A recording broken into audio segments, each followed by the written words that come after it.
महाराणा प्रताप। कहां तक पहुंच गए?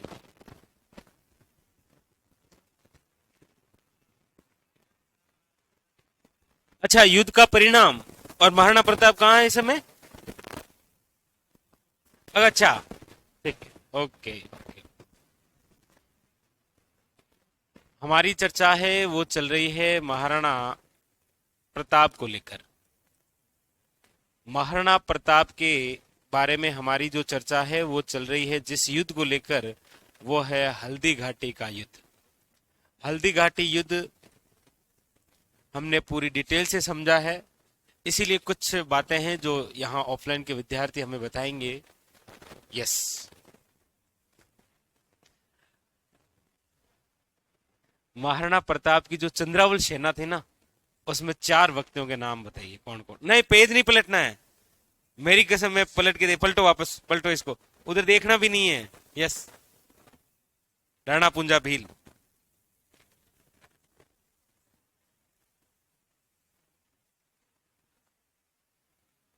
अरे पड़ोसी।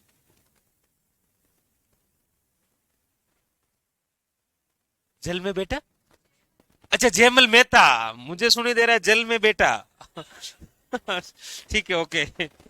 राणा पुंजा भील, जयमल मेहता, यस। गोपीनाथ पुरोहित, शाबाश। देखो भाई, जैसा करोगे वैसा काटोगे। हाँ, है ना? मतलब नहीं पढ़ोगे तो नहीं आएगा। और बाकी ये इनके लिए हिंट था कि जो नाम बचा है ना उसका नाम है चारण जैसा। क्या नाम है? ठीक है। बस यही पूछना था। क्या पूछूं आपसे? आपको आता तो कुछ है नहीं। क्या पूछूं बताओ। तो हल्दी घाटी युद्ध। और हल्दी घाटी युद्ध के बारे में हमने पढ़ा कि बहुत भयंकर युद्ध हुआ था। हाँ? किन किन के मध्य? 2 सेना, एक इधर से आती है एक इधर से आती है। भाले चलते हैं घपाघप।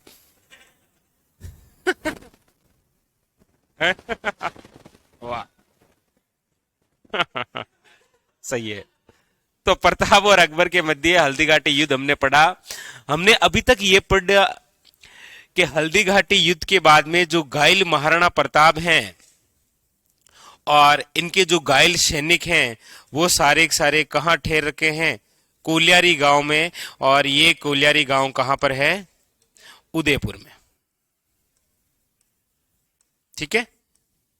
तो हल्दी घाटी युद्ध की बात कंप्लीट हो गई। आप में से खड़ा होकर कौन मुझे 3 मिनट में पूरा हल्दी घाटी सुना सकता है? यस।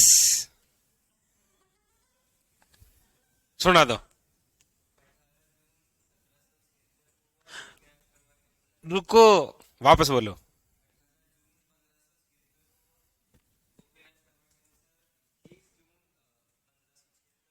ठीक है।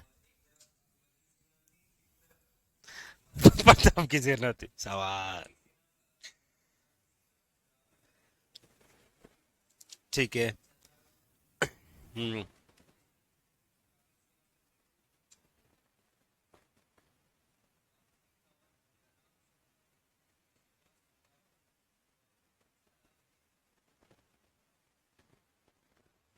ठीक है।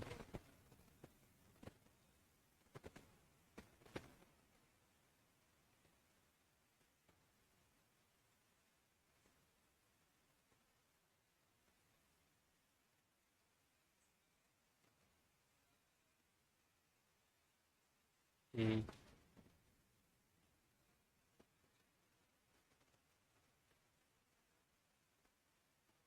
रुको, यस। चित्तौड़ का जो दूसरा शाखा हुआ था ना, उसकी महत्वपूर्ण बातें क्या क्या थी? अब ऐसे याद ही नहीं करके आओगे तो फिर पढ़ाने से क्या मतलब है क्या कुछ? नहीं पता? देखो, इनसे सुनो।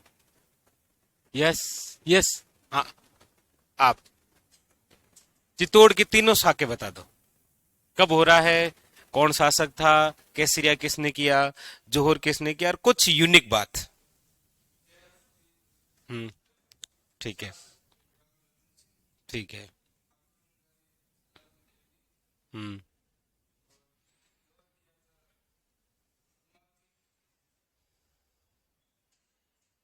ठीक है।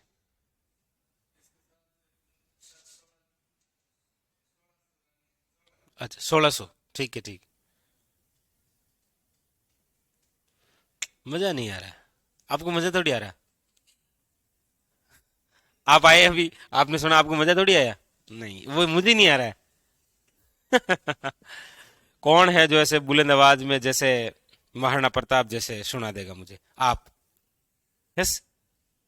तो क्या पढ़ा करो, ऐसे पढ़ते क्यों नहीं हो? क्या है मतलब, कोई बीमारी हो चुकी है? अरे कुछ बताओगे तो मैं इलाज बताऊंगा ना। एक एक से पूछूंगा अभी, कौन सी बीमारी है तुझे। तो हम पढ़ रहे थे महाराणा प्रताप, और महाराणा प्रताप के अंदर अभी तक हमने हल्दी घाटी युद्ध के बारे में चर्चा की है। और हल्दी घाटी युद्ध के बारे में हमने आखिरी में जाते जाते ये लिखा था कि हल्दी घाटी युद्ध में जब घायल हुए थे महाराणा प्रताप और उनके सैनिक, कौन से स्थान पर शरण लेते हैं? कोलियारी गांव, उदयपुर। ये वही गांव है जहां पर किसका जन्म हुआ है? किसका जन्म हुआ है यहां पर? कल बताया तो था, मोतीलाल तेजावत का। नाम सुना है कभी मोतीलाल तेजावत? अच्छा। कब हुआ इनका जन्म? फिर यहाँ कोलियारी गांव में। क्यों सुना है आपने मोतीलाल तेजावत का नाम ऐसा? किससे संबंध रहा है मोतीलाल तेजावत का? एक ही आंदोलन से। हाँ, ठीक। तो यहां तक लिखा था। अब इसके जस्ट बाद में आप हेडिंग लगाइए, हल्दी घाटी युद्ध के बाद। भाई हल्दी घाटी युद्ध तो हमने पढ़ ही लिया था। हेडिंग लगाइए, हल्दी घाटी युद्ध के बाद क्या क्या हुआ, वो सारी बातें देखिए। हल्दी घाटी युद्ध के बाद क्या क्या हुआ वो देखिए। जैसा कि हमने राज प्रशस्ति के अनुसार ये पढ़ा था कि हल्दी घाटी के युद्ध में किसकी विजय हुई थी? महाराणा प्रताप की। ये जानकारी कहां से मिलती है? राज प्रशस्ति से। अच्छा, राज प्रशस्ति के लेखक कौन है?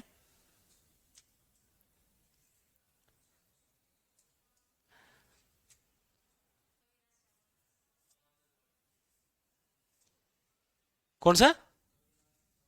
शाबाश, कविराज श्यामलदास दत्तीवाड़िया। फिर वीर विनोद के?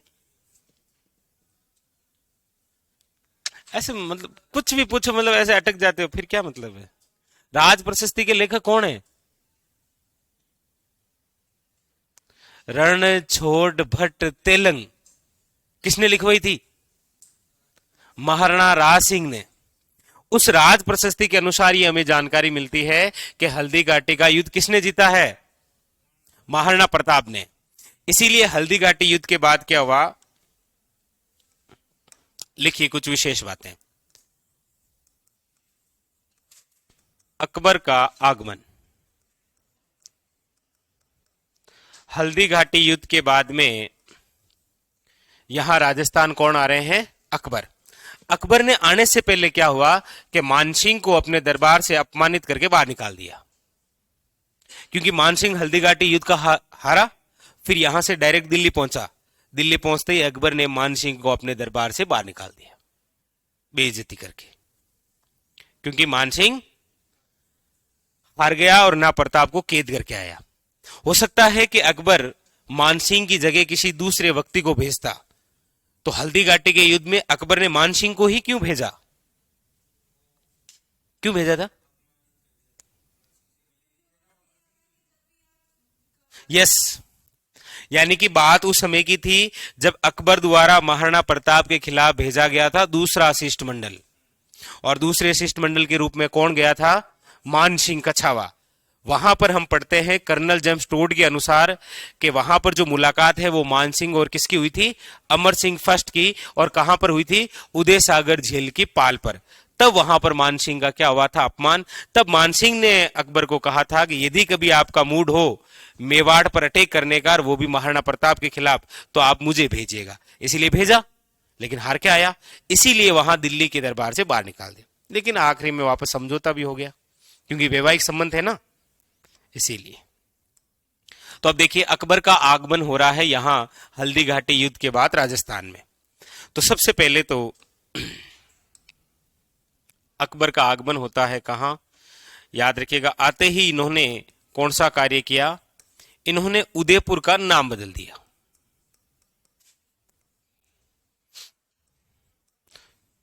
और उदयपुर का नाम बदलकर क्या कर दिया इन्होंने, याद रखिएगा, मुहम्मदाबाद।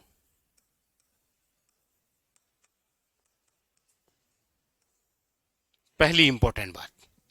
अच्छा, दूसरी विशेष बात यह है कि अकबर ने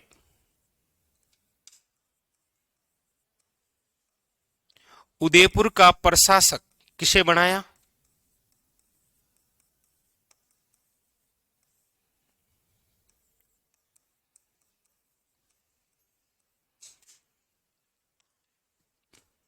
किसे बनाया था, तो याद रखिएगा जगन्नाथ कछावा।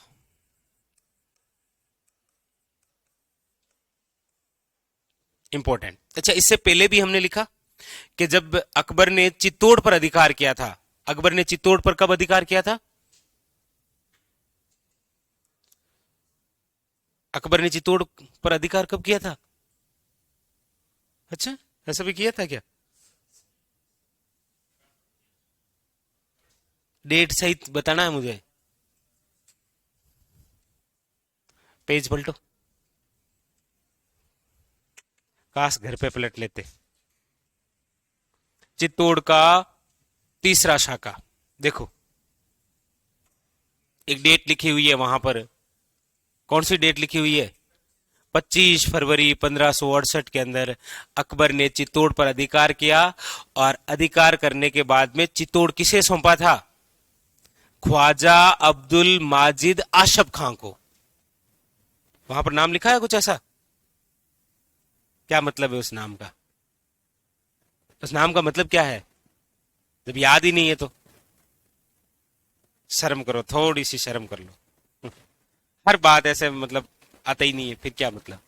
तो अकबर ने उदयपुर का प्रशासक किसे बनाया था, याद रखिएगा, एक तो जगन्नाथ कछावा और दूसरा नाम याद रखिएगा फखरुद्दीन को।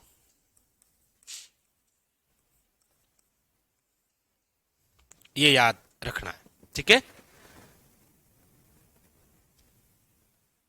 इंपॉर्टेंट बात लिखो, दोनों बातें लिखो, जहां तक लिखा है ना उसके जस्ट आगे लिखना है आपको, ताकि दोनों कहानियां एक दूसरे से जुड़ जाए। हल्दी घाटी लिखा था, उसके बाद में आपने हेडिंग डाली है हल्दी घाटी युद्ध के बाद क्या हुआ। तो बाद ये हो रहा है कि अकबर यहां आ चुका है और अकबर ने आते ही उदयपुर का नाम बदल दिया है और उदयपुर का प्रशासक किसे बना दिया है। याद रखिएगा, यही क्वेश्चन आरएसएस भी बोर्ड ने पूछ रखा है कि अकबर ने उदयपुर का प्रशासक किसे बनाया था। दो व्यक्ति हैं, एक तो जगन्नाथ कछावा है और एक कौन है, फखरुद्दीन। जो भी ऑप्शन में हो याद रखना, ठीक है।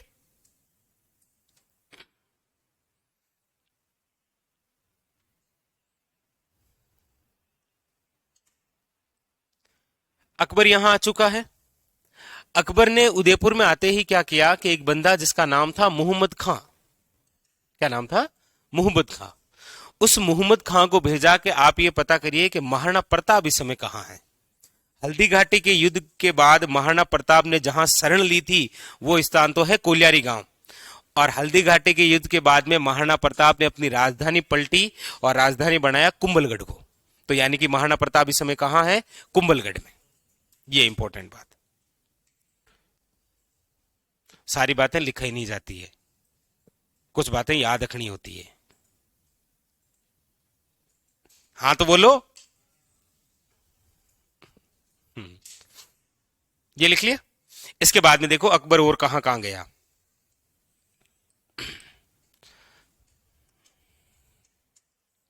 इसके बाद में अकबर गया था डूंगरपुर। अकबर कहां गया, डूंगरपुर। इस समय डूंगरपुर के शासक हुआ करते थे, उनका नाम था आशकरण। डूंगरपुर के शासक का नाम क्या है, आशकरण। और इसी आशकरण ने अकबर की क्या कर ली, अधीनता स्वीकार।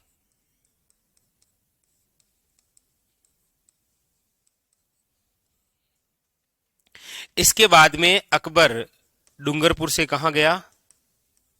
बांसवाड़ा गया। और इस समय बांसवाड़ा के शासक कौन थे? याद रखिएगा, प्रताप सिंह। और इस प्रताप सिंह ने भी क्या कर ली? अधीनता स्वीकार। प्रताप सिंह ने अकबर की अधीनता स्वीकार की।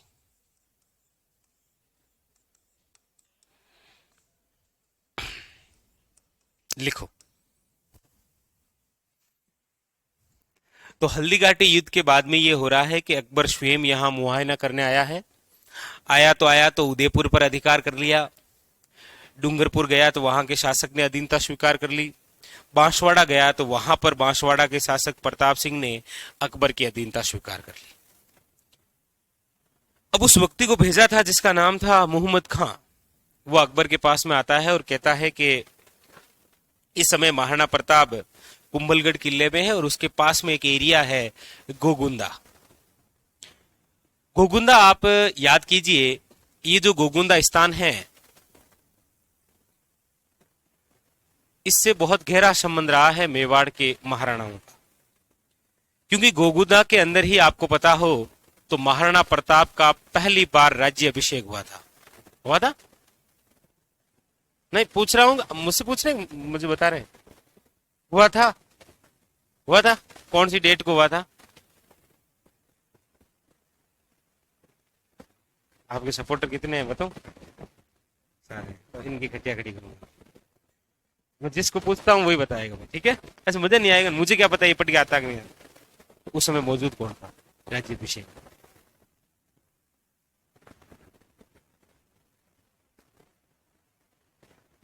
और अभी सारे बोलते तो सोचो, आपके सपोर्टर में खड़े होते तो कितने वोट आते आपको? एक भी नहीं। क्योंकि जो वोट देता वो फिर वापस कभी नहीं दे पाता। चलो, ये इतना गहरा संबंध रहा है। कितना गहरा? हाँ बोल रहे हैं। गोगुंदा के अंदर महाराणा प्रताप का पहली बार राज्य अभिषेक हुआ। उस समय मौजूद थे रामशाह तंवर ग्वालियर के। इसी गोगुंदा के अंदर आपको पता हो तो उदय सिंह की मृत्यु हुई थी। उदय सिंह की मृत्यु भी कहां हुई थी? गोगुंदा में। तो गोगुंदा मेवाड़ के महाराणाओं के ठहरने के लिए बहुत अच्छा स्थल था। इसीलिए अकबर ने क्या किया कि अक्टूबर 1576 के अंदर ये गोगुंदा जीतने के लिए जिस व्यक्ति को भेजा था उसका नाम था भगवंत दास। अब अकबर यहां आ चुका है, इसने चारों ओर मुआयना कर लिया है और मेनली अकबर का उद्देश्य है राजस्थान का दक्षिणी भाग। कौन सा? राजस्थान का दक्षिणी भाग। इसलिए देखिए ये कहां आ रहा है? डूंगरपुर आ रहा है, बांसवाड़ा आ रहा है, उदयपुर पर अधिकार कर रहा है, चित्तौड़ तो है ही। अच्छा, इसके अलावा अब ये धीरे धीरे और आगे बढ़ रहा है। जैसे अभी हम देखेंगे गोगुंदा पहुंचेगा भगवंत दास, तो कुंभलगढ़ पहुंचेगा कौन? शाहबाज खां। कर्म से भेजेगा ये व्यक्तियों, ठीक है? ये लिख लिया।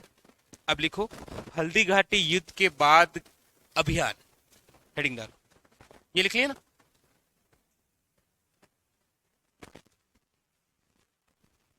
हल्दीघाटी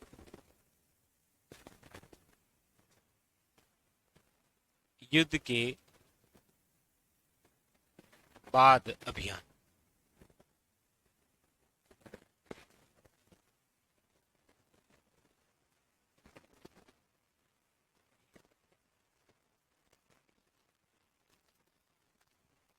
अभियान में भेजता है भगवंत दास को। भगवंत दास, और भगवंत दास को भेजता है ये गोगुंदा अभियान।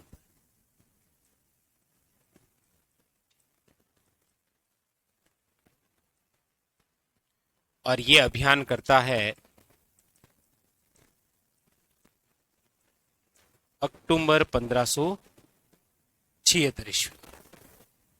यानी कि अकबर ने भगवंत दास भगवंत दास को कहां भेजा है? गोगुंदा अभियान पर। कहते हैं कि जब इसे गोगुंदा अभियान पर भेजा तो भगवंत दास ने गोगुंदा क्षेत्र पर अधिकार कर लिया। ये गोगुंदा क्षेत्र कहां पर है? उदयपुर। गोगुंदा क्षेत्र पर अधिकार की।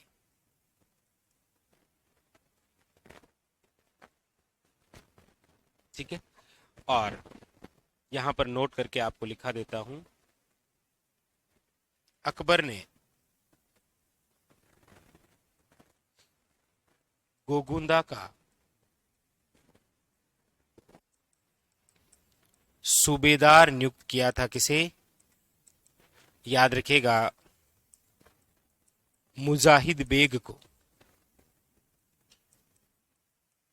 मुजाहिद बेग को बस उतार लीजिए। अकबर इन स्थानों पर अधिकार इसीलिए कर रहा है क्योंकि थोड़े ही समय के बाद में अकबर दक्षिणी राजस्थान के अंदर 4 सैनिक छावनियों की स्थापना करने वाला है। 4 पुलिस थाने खोलेगा ये। देवल, दिवेर, देशुरी और देबारी। याद आपको रह जाएगा, चारों ही देश है। देवल, देशुरी, देबारी और दिवेर, इन 4 थानों में से एक थाने पर अटैक करेगा महाराणा प्रताप, जिसे आप पढ़ते हैं दिवेर का युद्ध। ठीक है, इसीलिए इन स्थानों पर क्या कर रहा है? अधिकार।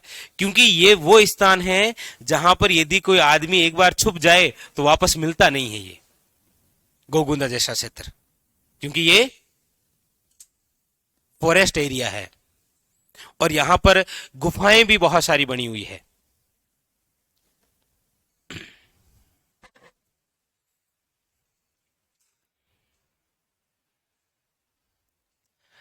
तो भगवंत दास ने गोगुंदा पर अधिकार कर लिया और गोगुंदा का सूबेदार अकबर ने किसे बनाया?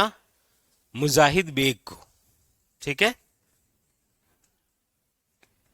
क्या होगा आज आपका? अब इसके बाद में अकबर शाहबाज खां को भेजता है। कहां पर? कुंभलगढ़।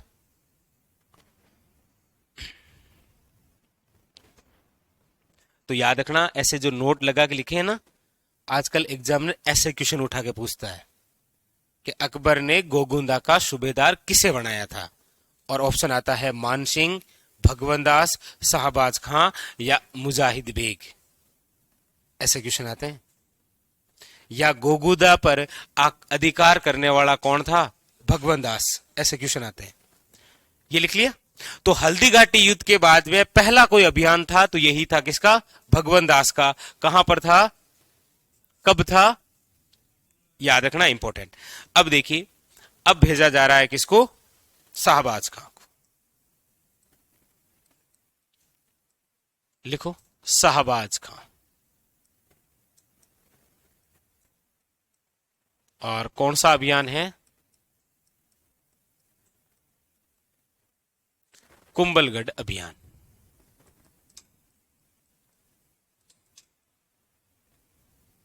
और ये जो इनका कुंभलगढ़ अभियान होगा, ये होगा 1577 से लेकर 1580 तक। शाहबाज खां का कुंभलगढ़ अभियान।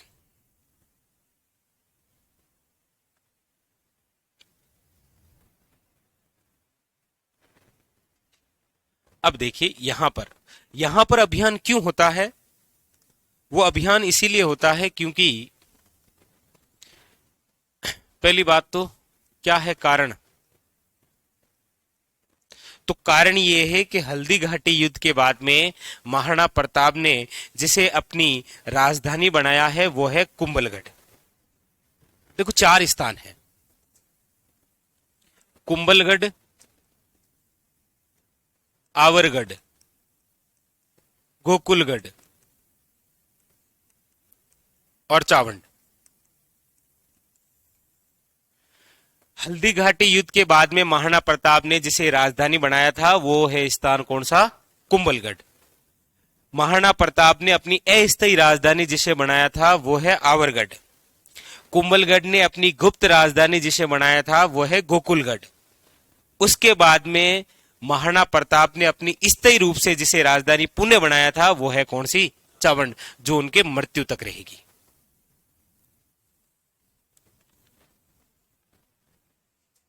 कुछ बातें लिखाई नहीं जाती है, याद की जाती है, बताई जाती है। शाबाश। तो शाहबाज खां का कुंभलगढ़ अभियान क्यों हो रहा है, वजह क्या है? तो लिखो कारण। कारण में लिखो, कारण यह है कि महाराणा प्रताप ने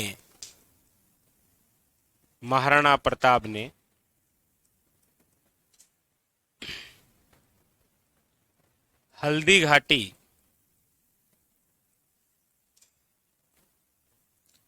घाटी युद्ध के बाद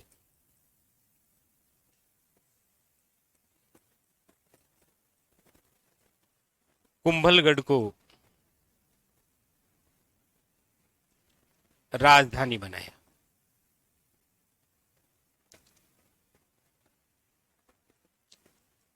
अब कुंभलगढ़ को राजधानी बनाया है, सिंपल सी बात है, महाराणा प्रताप इस समय कहां है?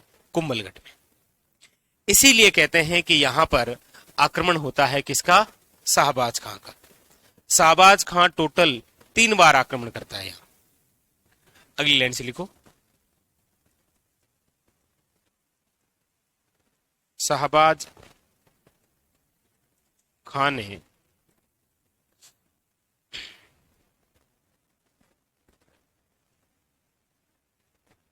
कुंभलगढ़ पर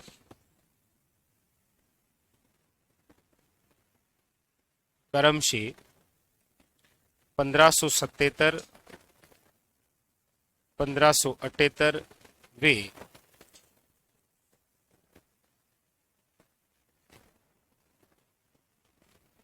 3 बार आक्रमण किया। 3 बार आक्रमण किया। कब कब किया? याद रखिएगा, इंपॉर्टेंट। पहली बार जब शाहबाज खां यहां 1577 के अंदर कुंभलगढ़ पर अटैक करने आए तो महाराणा प्रताप यहां से पहाड़ियों में निकल चुके थे। अच्छा, पहाड़ियों में गोगुंदा में जा भी नहीं सकते, क्योंकि गोगुंदा किसके अंडर में है? अकबर के। इसीलिए वो यहां से चले गए गिरवा की पहाड़ियों में। ठीक है, इसीलिए शाहबाज खां पुणे चले गया अकबर के पास। तो अकबर ने उसे समझाया कि देख भोला आदमी, मेरा उद्देश्य क्या है?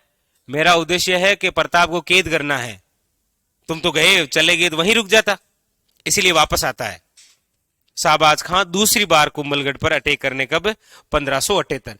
तब तक महाराणा प्रताप कुंभलगढ़ किसे सौंप देते हैं?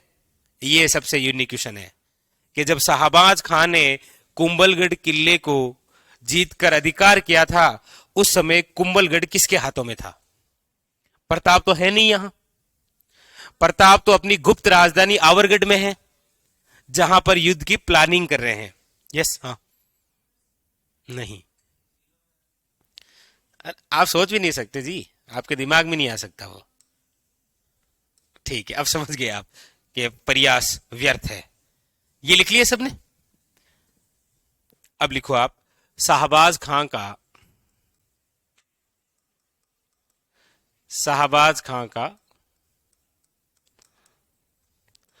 कुंभलगढ़ पर दूसरा आक्रमण कब हुआ? कुंभलगढ़ पर दूसरा आक्रमण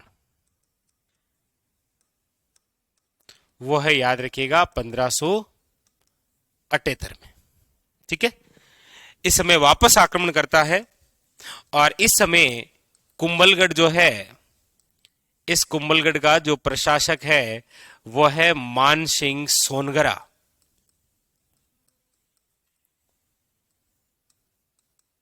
कौन है? मान सिंह सोनगरा।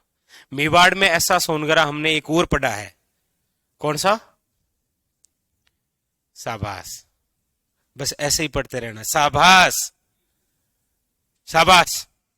कीर्तिपाल सोनगरा, बात तो है,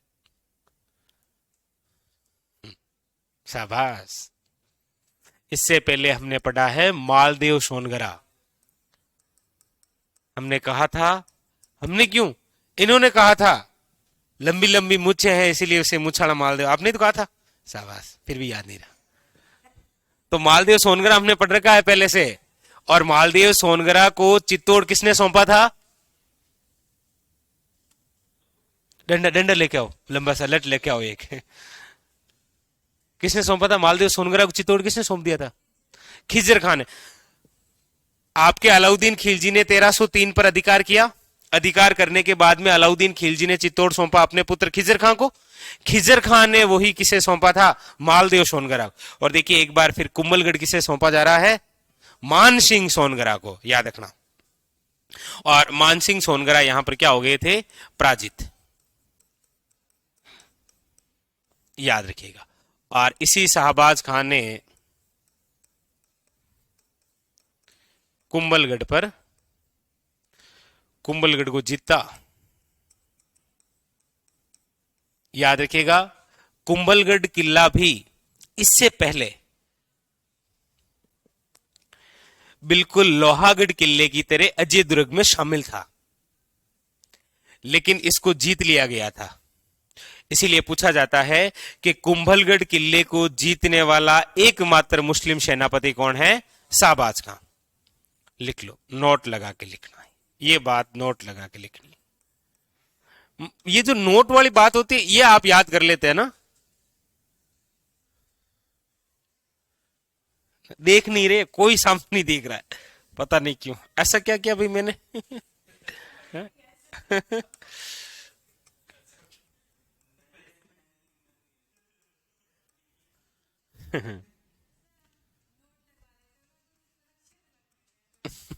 अच्छा हाँ हाँ, ये तो नोट, इसको नहीं छेड़। सही है। अपने भी नोट लगा लो इनका। कुंभलगढ़ को जीतने वाला एकमात्र मुस्लिम सेनापति। तो कुंभलगढ़ को जीतने वाला एकमात्र जो मुस्लिम सेनापति है वो है आपके कौन? याद रखिएगा, शाहबाज खान।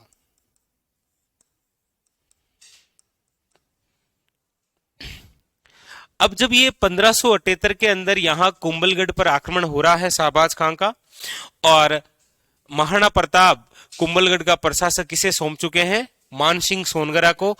और महाराणा प्रताप स्वयं निकल चुके हैं गुजरात की ओर। कहां जा रहे हैं? गुजरात की ओर।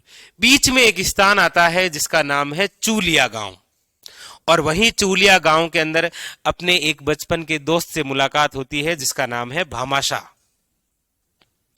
इसीलिए उसी गांव में भामाशाह महाराणा प्रताप की करता है आर्थिक सहायता, और कहते हैं कि 20,000 सोने की अरसफियां दी जाती है। वो इतना धन था कि महाराणा प्रताप 25,000 सैनिक एक साल तक 7 स्टार होटल में रख सकते थे। सुबह पोया, सुबह का नाश्ता पनीर के साथ, शाम को पकोड़े के साथ। इतना मतलब धन था वो। चलो ये लिख लिया आपने।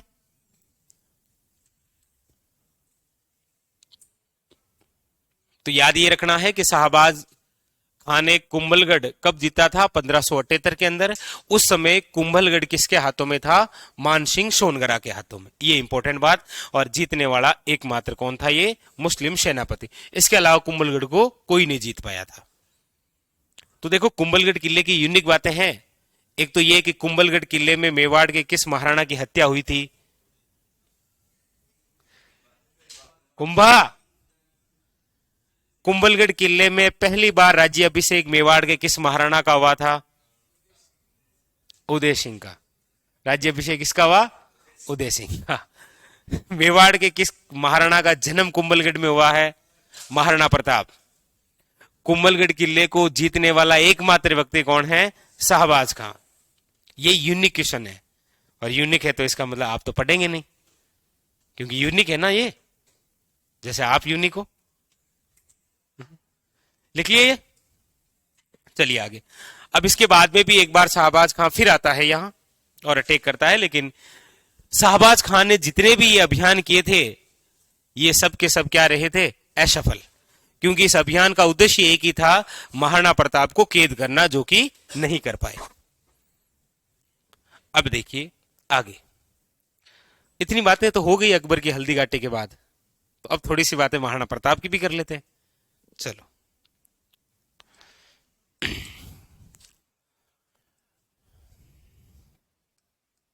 महाराणा प्रताप।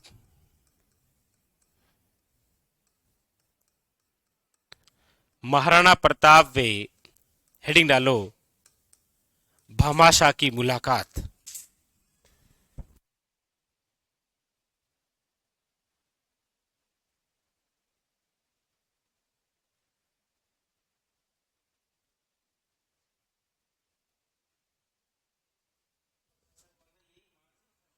कौन? नहीं, वो तो जीता ही किसने है? शाहबाज खान है।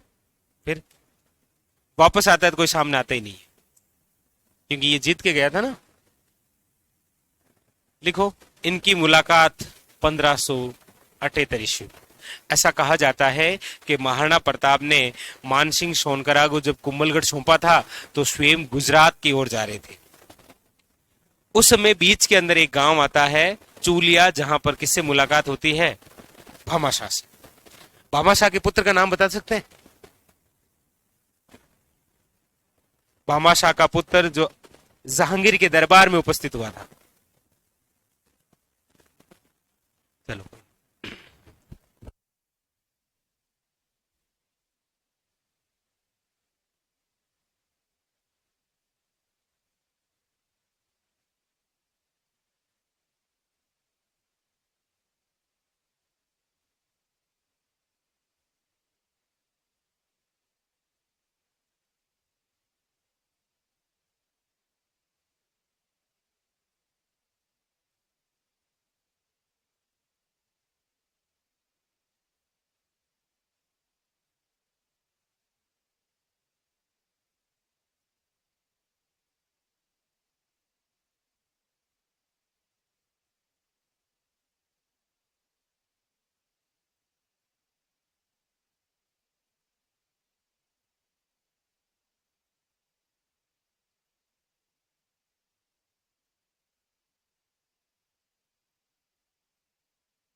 मैं तो ऐसे ही कह रहा हूं। ऐसा नहीं है भावना में जो हंस रहा नहीं करना है, वरना फिर 1578 पूछूंगा पूरा। तो महाराणा प्रताप और भामाशाह की मुलाकात होती है कब? याद रखिएगा, 1578। ये कहां होती है मुलाकात? तो याद रखिएगा, चूलिया गांव में। और ये चूलिया गांव कहां है? चलो, और कहां है? ऐसा क्यों? कहां है इनको पता है? देखो, कहां है?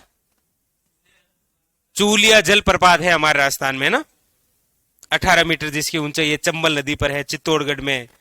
उसके नीचे एक बांध बना हुआ है, राणा प्रताप सागर बांध। वो चूलिया गांव कहां पर है? चित्तौड़गढ़ में। तो कहां पर इनकी मुलाकात हुई थी? चूलिया गांव में।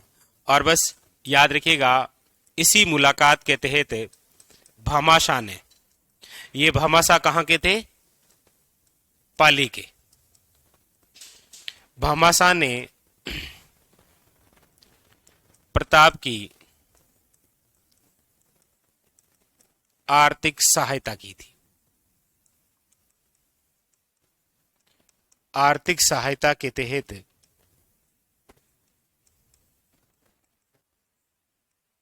20,000 सोने की हम्म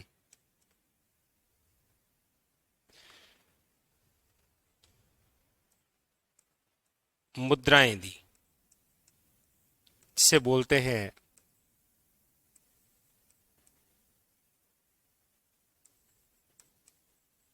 अरशफी। 20,000 सोने की मुद्राएं दी, और मुद्राओं को क्या बोलते हैं इस समय? अरशफी। ये दी थी।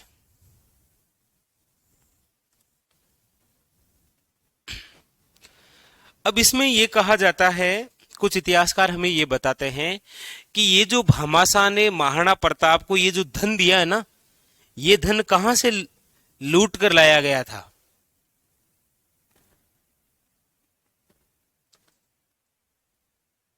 भाई जैसे आपको कोई आपका आपका दोस्त आपको रुपए दे देता है 10,000, ये तो बहुत बड़ा अमाउंट हो गया आपके लिए।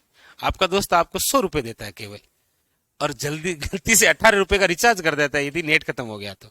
कभी कभी तो वो भी नहीं करता, 6 आपको भेजने पड़ते हैं, वो कहता है मेरे पास 12 है। तो हाँ? तो भामाशाह ने ये जो प्रताप की आर्थिक सहायता की है, ये धन मालवा से लूटा गया था। कहां से? मालवा से लूटा गया धन है ये। लिख लो, मालवा से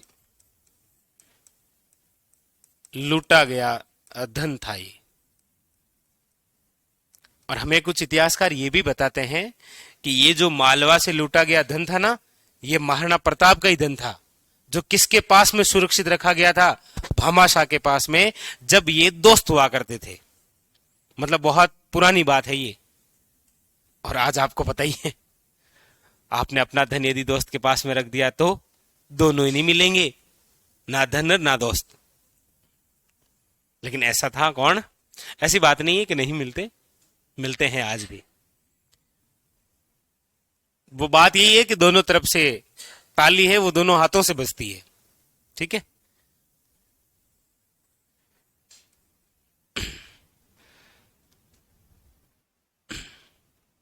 लिख लिया।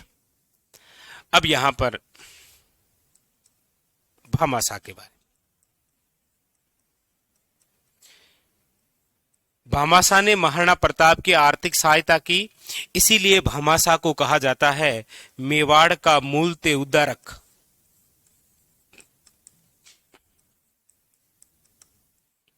यानी कि भामाशाह ने प्रताप की आर्थिक सहायता करके मेवाड़ का क्या कर दिया है? उद्धार कर दिया है। अच्छा, ये मेवाड़ के मूलते उद्धारक हैं। बाकी आपको पता है कि मेवाड़ के प्रथम उद्धारक कौन है? राणा हमीर। राणा हमीर ने भी तो 1326 के अंदर मालदेव सोनगरा के पुत्रों से चित्तौड़ छीना था, और एक बार फिर चित्तौड़ के अंदर चित्तौड़ियों को स्थापित किया। इसीलिए उन्हें कहा जाता है मेवाड़ का प्रथम उद्धारक, और यह है मेवाड़ के मूलते उद्धारक। भामाशाह को कहा जाता है मेवाड़ का कर्ण। मेवाड़ का कर्ण। और यह बात किसने कही थी?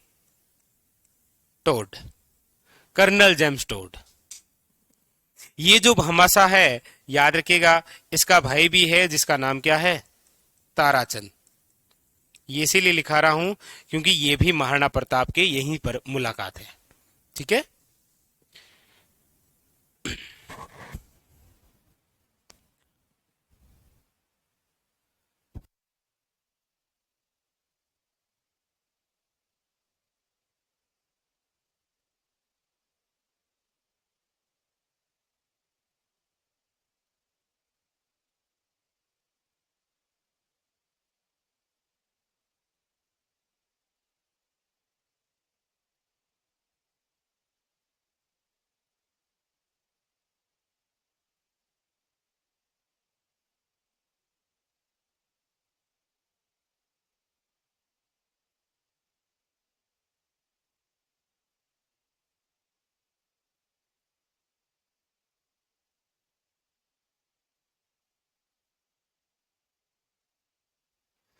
चल ठीक है, फिर मत पढ़ा, ऐसे भी मत बोलना। ये लिख लिया? नोट करके लिखो एक बात, नोट करके बात लिखो। भामाशाह ने जब महाराणा प्रताप की इतनी आर्थिक सहायता की थी, तब यह पूछा जाता है कि महाराणा प्रताप ने भामाशाह को अपने दरबार में कौन से पद पर नियुक्त किया था? क्या बनाया था भामाशाह को? ऐसा लग रहा होगा आपको वित्त मंत्री बनाया। धन तो ले लिया ना, 75 बचे नहीं, वित्त मंत्री का करेगा क्या वो? लिखो, नोट करके, नोट करके लिखो। महाराणा प्रताप ने, महाराणा प्रताप ने, महाराणा प्रताप ने भामाशाह को, महाराणा प्रताप ने, ये लिख लिया ना सभी ने यहां तक? हाँ हाँ, आप लिखने में तो बड़े उस्ताद होने से। महाराणा प्रताप ने भामाशाह को प्रधानमंत्री के पद पर नियुक्त किया, प्रधानमंत्री के पद पर नियुक्त किया।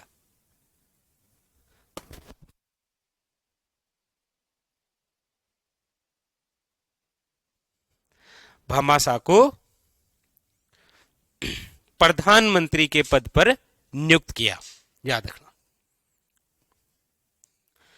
वैसे इस भामाशाह का जो पुत्र है ना, जीवा शाह, वो महाराणा प्रताप के पुत्र अमर सिंह के समेत दीवान बनेगा और उसके बाद में वो जहांगीर के दरबार में उपस्थित होगा। तो उस समय में जब लिखाऊंगा तो ये पूछूंगा पूरा कि ये किसका बेटा है, तो आप ऐसे मत बताना सर ये बाप का है, मुझे उसका नाम बताना है भामाशाह, ठीक है? क्या? हाँ सर बता देगी। चलिए, तो उधर तो अकबर ये कार्यक्रम कर रहा है कि मेवाड़ के अंदर जो जो छोटे छोटे स्थान है उस पर अधिकार किया जाए, और इधर महाराणा प्रताप के पास में फोन पे हो चुके हैं 20,000 सोने की मुद्राएं, मतलब ये समझिए ये कम से कम करोड़ों रुपए हैं, ठीक है? इसलिए अब महाराणा प्रताप अपनी सेना को वापस कर रहा है तैयार, ठीक है? चलो आगे। इतने में क्या होता है कि अकबर एक बंदे को और भेज देता है, तब तक नाम लिखो। उस बंदे का नाम है अब्दुल रहीम खान ए खाना। अब्दुल रहीम खान ए खाना का अभियान, हाँ ये वो तीसरा व्यक्ति है जिसको भेजा जा रहा है यहां, और ये अभियान कब कर रहा है? 1580 में। 2 साल के अंदर महाराणा प्रताप ने अपने प्रत्येक सैनिकों के फोन पे कर दिए हैं और अपनी सेना को इकट्ठा करके मजबूत कर लिया है। इस समय कौन आ रहा है? अब्दुल रहीम खान ए खाना। अब्दुल रहीम खान ए खाना कौन है? तो ये बहरैम खान का पुत्र था। बहरैम खान नाम सुना है कभी? अकबर को अकबर बनाने वाला व्यक्ति है बहरैम खान, अकबर का सेनापति है ना। पानीपत का दूसरा युद्ध किनके मध्य लड़ा गया? अभी तो हाँ बोले थे ना। अब पानीपत का दूसरा युद्ध किनके मध्य हुआ? अकबर और हेमू के मध्य। ऐसे क्यों देख रहे हो? हुआ तो था। अरे पानीपत का दूसरा युद्ध हुआ था ना अकबर और हेमू के मध्य, उसमें अकबर की ओर से भाग लेने अकबर का सेनापति गया था बहरैम खां। उस बहरैम खां का पुत्र है कौन? ये अब्दुल रहीम खान ए खाना। इसको भेजा जा रहा है महाराणा प्रताप के खिलाफ। लिखो, हेडिंग डालिए, अब्दुल रहीम खान ए खाना का अभियान 1580। ये दिल्ली से अपनी पत्नी, अपने बच्चों और कुछ सैनिकों के साथ निकल पड़ा है मेवाड़ यानी कि महाराणा प्रताप को कैद करने के लिए। हाँ, हाँ पूरी फैमिली टूर लेके आ रहा है दिल्ली से। नहीं, दिल्ली से जो भी आया ना वो अकेला कभी नहीं आया। उसको पता है कहां दिल्ली, कहां उदयपुर, कितने दिन रहना पड़े, पता नहीं पहाड़ियों में कितने दिन छुपना पड़े। अब यहां तो क्या है कि आप जब अकेले रहते हो तो मनोरंजन के बहुत सारे साधन हैं। मीडिया है, गाने सुन लिए, पबजी खेल लिया, इंस्टा देख ली, अच्छा रील्स देख ली, पता ही नहीं चलता सुबह शाम कब हो गई। पहाड़ियों में बैठे बैठे रील्स देख रहे और अचानक से हमला हो जाता। तो कौन आ रहा है? अब्दुल रहीम खान ए खाना। अब्दुल रहीम खान ए खाना जब आता है तब ये प्रताप से मिलने से पहले एक जगह शरण लेता है। ये जहां शरण लेता है वो है शेरपुर गांव। शेरपुर गांव में अपने परिवार के साथ।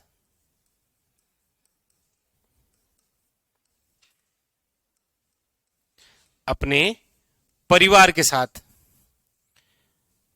क्या ले ली इसने, शरण। अब इस बात की जानकारी हो गई है महाराणा प्रताप के पुत्र अमर सिंह को कि दिल्ली से कोई ऐसा बंदा आ रहा है जो आकर मेरे पिताजी को कैद करने की योजना बना रहा है, ऐसा सोच रहा है अमर सिंह फर्स्ट।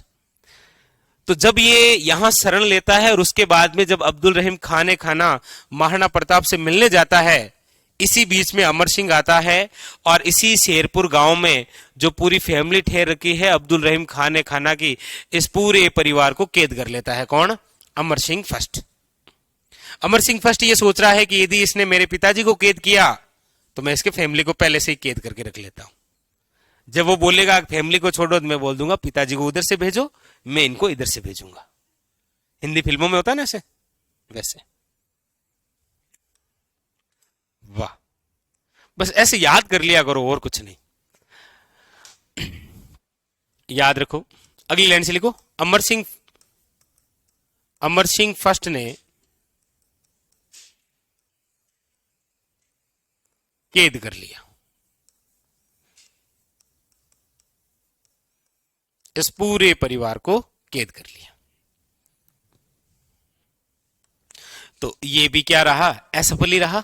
बस नोट करके ये बात लिख लीजिएगा,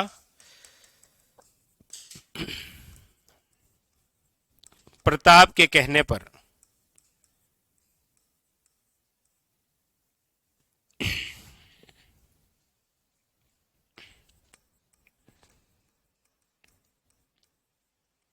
अमर सिंह फर्स्ट ने खाना के परिवार को रिहा कर दिया, परिवार को से सम्मान रिहा कर दिया।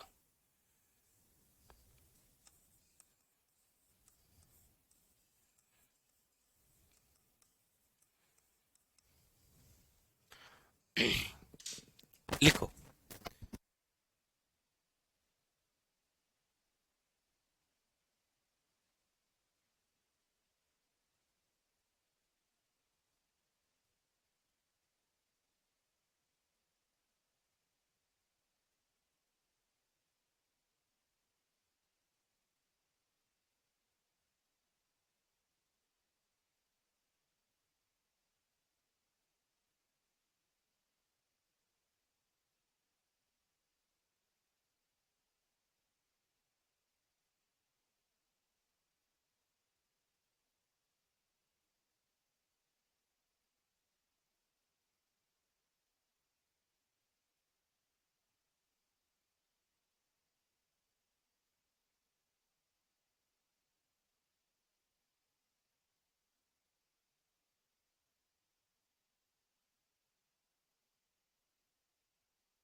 तो ये यहां पर बात कंप्लीट हो गई किसकी, अब्दुल रहीम खाना की।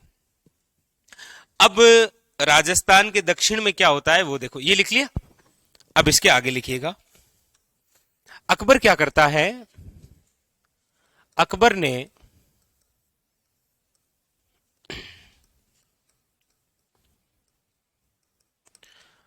दक्षिण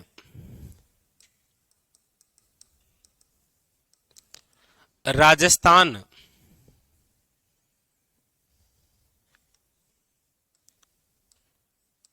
का प्रशासन चलाने के लिए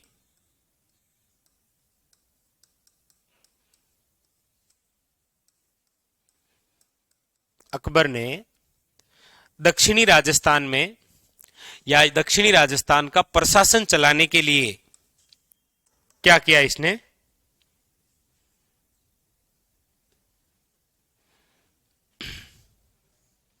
इसने 4 सैनिक छावनियों की स्थापना की।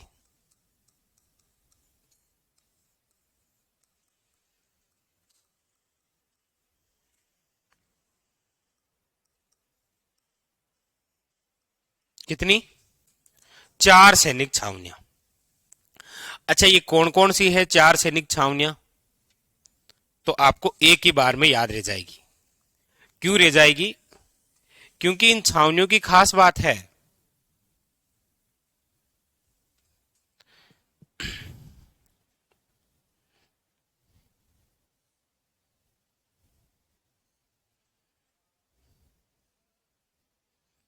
4 सैनिक छावनियां देखो। एक सैनिक छावनी है देवल में, देवल। एक सैनिक छावनी है देबारी में। एक सैनिक छावनी है देशूरी में। और एक सैनिक छावनी है दिवेर में। अकबर ने दक्षिणी राजस्थान में प्रशासन चलाने के लिए टोटल कितनी सैनिक छावनियों की स्थापना की थी? 4। 4 कौन कौन सी है?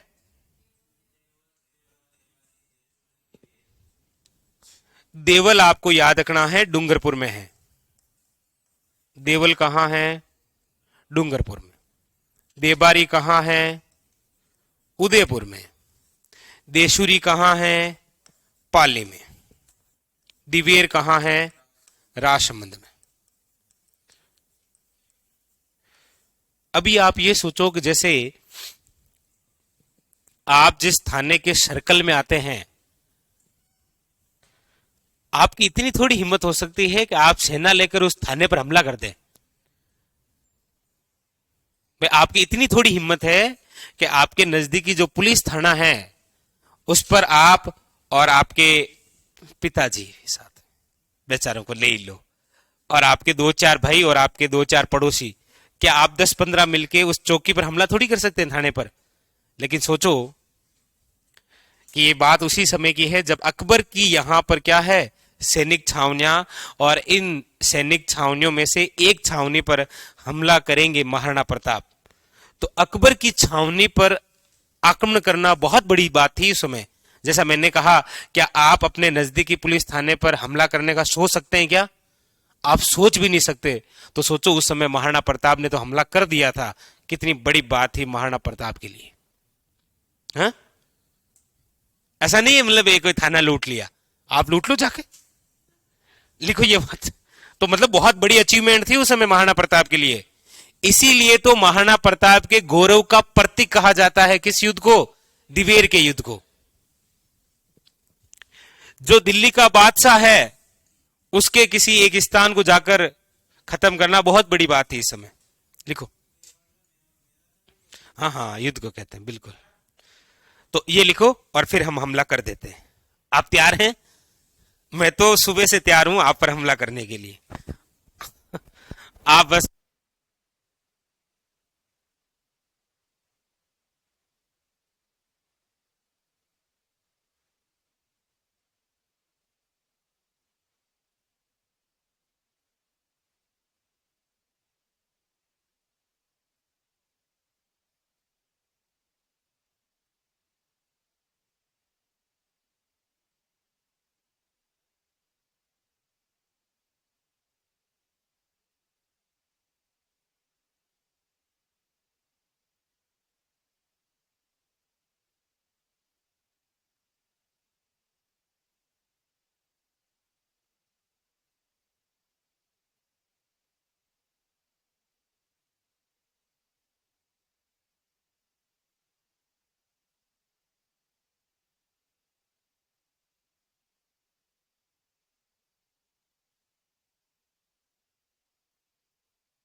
हाँ हाँ, ठीक है।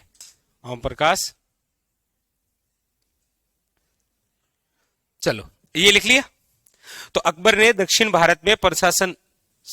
राजस्थान में प्रशासन चलाने के लिए 4 सैनिक छावनियां। ये 4 सैनिक छावनियां आपको वापस कब पूछूंगा, पहले ही बता देता हूं आपको। जब आप 1857 क्रांति की छावनियां पढ़ेंगे ना, तो उस समय मैं पूछूंगा कि हमने और भी छावनियां पढ़ी है, तो भाई एहसान करना कि मुझे बता देना। ठीक है? देवल, दिवेर, देबारी और देशूरी। बहुत इजी है, सारे देश है ये, वैसे ही याद रह जाएगा। हाँ सर, सारे देश हैं तभी तो 2 याद रहेगी केवल। एक देबारीर एक दिवेर, ये तो पता नहीं कहां जाएगी। ये लिख लिया। अब चलिए, अब महाराणा प्रताप इन चौकी में से एक चौकी पर करेंगे हमला। हेडिंग डालिए, उसे कहा जाता है दिवेर का युद्ध। दिवेर का युद्ध। और ये जो दिवेर का युद्ध है, ये दिवेर का युद्ध लड़ा गया है, आपके याद रखिएगा, कब? अक्टूबर 1582 के अंदर। अक्टूबर 1582।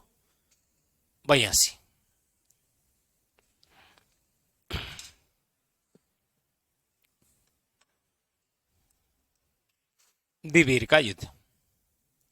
दिवेर कहां है? राजसमंद।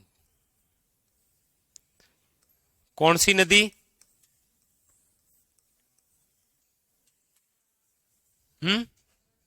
अच्छा, वाह। ना, दिवेर से कौन सी नदी निकलती है, मैं ये पूछ रहा हूं आपसे।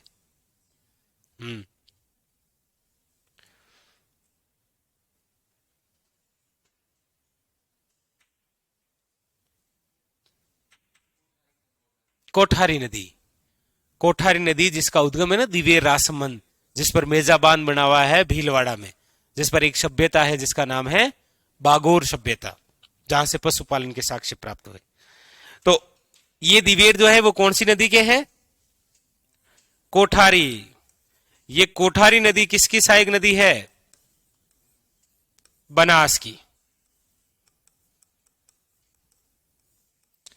बनास की सहायक। हो सकता है कभी ऐसा पूछ ले, दिवेर का युद्ध कौन सी नदी के किनारे लड़ा गया, क्योंकि महाराणा प्रताप का बहुत बड़ा अचीवमेंट था ये, इसीलिए पूछा जा सकता है। तो वहां पर वरीयता तो ये रहेगी कि बनास ऑप्शन में आएगा, लेकिन कभी आपके साथ बहुत बड़ा फ्रैंक हो जाए कि बनास ऑप्शन में नहीं आए, तो फिर ऑप्शन में कौन सा आएगा? कोठारी नदी, याद रखना, क्योंकि यहीं से वो निकलती है। ये कहां गया? यहां कैसे गया ये? अच्छा, ऐसा हुआ क्या? चलो कोई नहीं। कौन सी नदी है?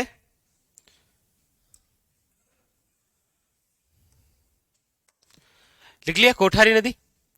आगे लिखो, ये जो दिवेर है, ये दिवेर का युद्ध। अच्छा, दिवेर क्या है? एक चौकी, यानी कि सैनिक क्या है? छावनी। और ये सैनिक छावनी किसकी है? मुगलों की। हाँ हाँ, अकबर की बोल सकते हैं, कोई दिक्कत नहीं है, मुगलों की, ठीक है। और इसका प्रमुख जो है वो अकबर का चाचा है। इस दिवेर चौकी का प्रमुख कौन है? अकबर का चाचा।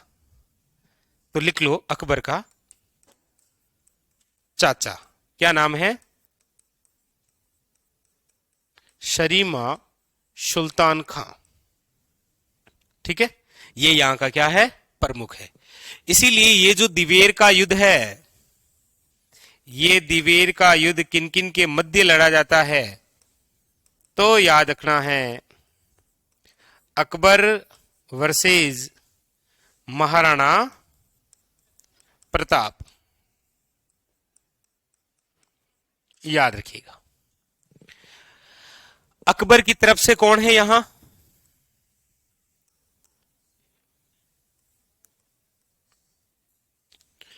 सुल्तान खां, इसका चाचा। और महाराणा प्रताप के साथ में कौन है इधर? अमर सिंह फर्स्ट। कहते हैं कि इस युद्ध में सबसे बड़ी वीरता का प्रदर्शन जिसने किया था वो अमर सिंह फर्स्ट थे। कहते हैं कि अमर सिंह फर्स्ट ने अपने भाले के एक ही वार से घोड़े सहित चट्टान में रोप दिया था। किसको? सुल्तान खां को। मतलब भाले से वार किया, वो भाला पहले सुल्तान खां के आर पार घोड़े सहित हुआ, और फिर पीछे वाला जो भाग बचा वो चट्टान में रोप दिया, लटका दिया। किसको? जैसे आप जैसे आप पिज्जी में कपड़े वपड़े धो लिए हैं, जगह नहीं बची क्योंकि किसी और ने धो के टांग दिए। अब आप क्या करेंगे, 2 रुपए के पेन को कहीं लटकाएंगे और फिर उसके ऊपर कमिश लटका देंगे, ऐसा करते हैं ना। वैसे अमर सिंह फर्स्ट ने कर दिया, किसके साथ, सुल्तान। इसी युद्ध के अंदर महाराणा प्रताप ने बहलोल खान लोधी को घोड़े सहित काट दिया था, वो भी घटना इसी युद्ध की है। बहलोल लोधी ने नाम सुना कभी, कि महाराणा प्रताप ने बहलोल लोधी को घोड़े सहित काट दिया था। ऐसे पास में आया लड़ते लड़ते और प्रताप ने ऐसे तलवार की तो यहां से ऐसे घोड़े से डबल कर दिया, वो भी इसी युद्ध की घटना है। तो लिख लो इसमें, विजय कौन हुए, महाराणा प्रताप। लिखिए विजय, मजा आ गया, लिखो विजय महाराणा प्रताप।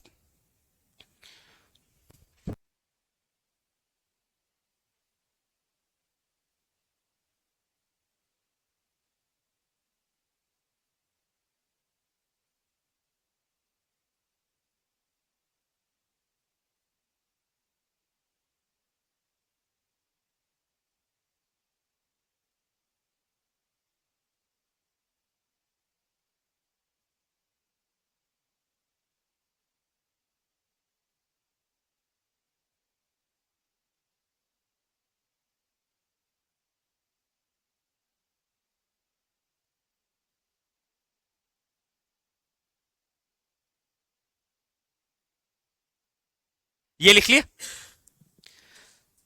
लिखो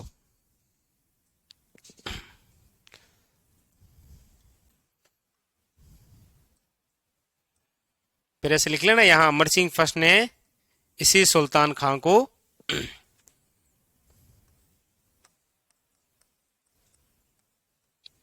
भाले के वार से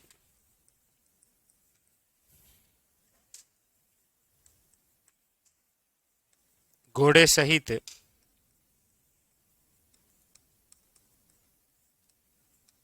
चट्टान में रोप दिया। पूछा जाए कि दिवेर के युद्ध में सबसे बड़ी वीरता का प्रदर्शन किसने किया था, अमर सिंह फर्स्ट ने। लेकिन महाराणा प्रताप के गौरव का प्रतीक किस युद्ध को कहा जाता है, दिवेर के युद्ध को। महाराणा प्रताप का प्रसिद्ध युद्ध कौन सा है, हल्दी घाटी। अलग अलग क्वेश्चन है, जैसे भी अभी लिखा देंगे आपको। ये लिख लिया आपने, ये लिखो, फिर उसके बाद में 2-4 बातें हैं वो भी लिखो।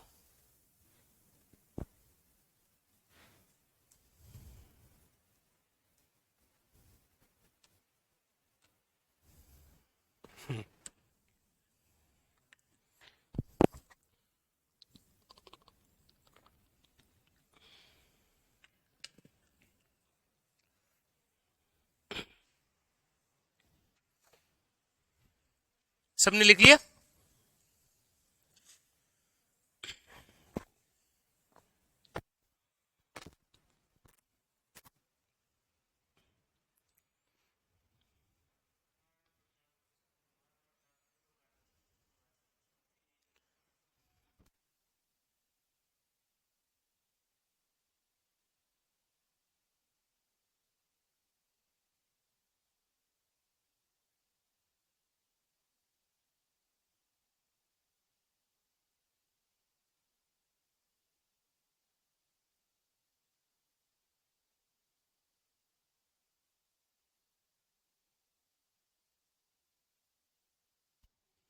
लिख लिया, आगे लिखूं मैं, चलो फिर आगे लिखो।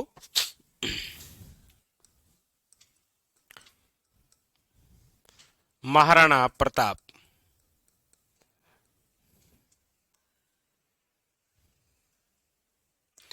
इसके ऊपर पहले एक शब्द लिखना है आपको। लिखो ऐसे कि दिवेर के युद्ध को, लिखो दिवेर के युद्ध को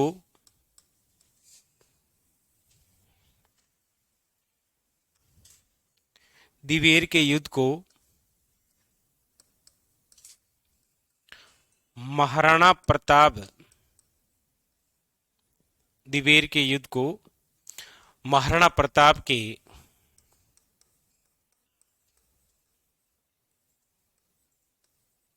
महाराणा प्रताप के गौरव का प्रतीक कहा जाता है।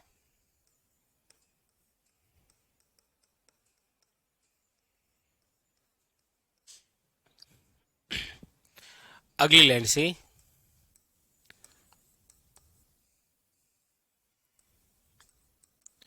लिखेगा, इस युद्ध से महाराणा प्रताप के विजयों की शुरुआत मानी गई है। इस युद्ध से महाराणा प्रताप के विजयों की शुरुआत मानी गई है। लिख लिए? अब सबसे इंपॉर्टेंट बात नोट करके लिखो, नोट लगाओ और लिखो।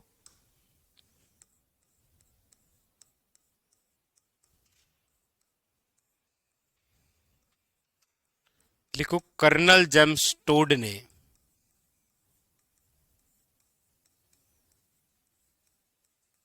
कर्नल जेम्स टोड ने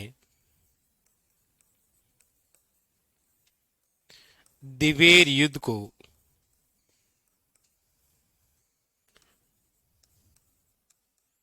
मेवाड़ का मैराथन कहा या मैराथन कहा। ठीक है, मैराथन एक युद्ध है, पता है ना? नहीं है? एंथेस वासियों के मध्य लड़ा गया था मैराथन का युद्ध। उस युद्ध से तुलना की है किसने? कर्नल जेम्स टोड ने।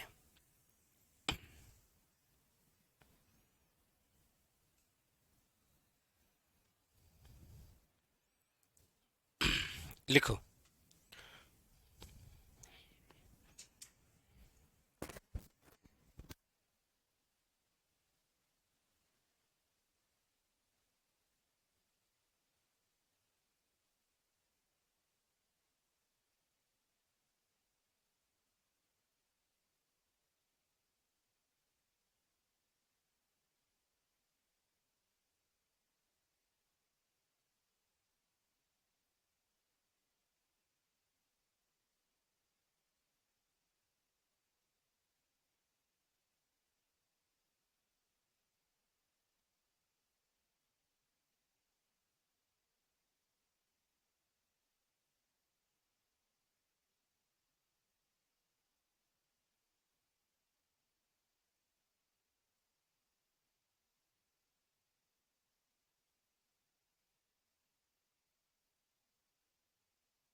लिख लिया?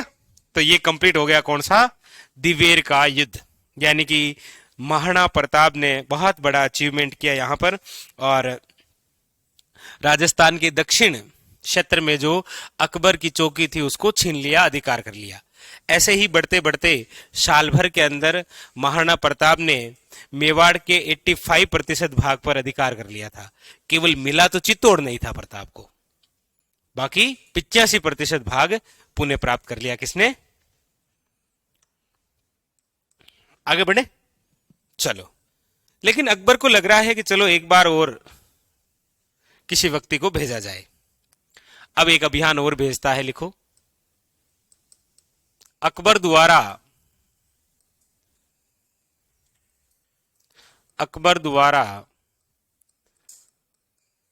प्रताप के खिलाफ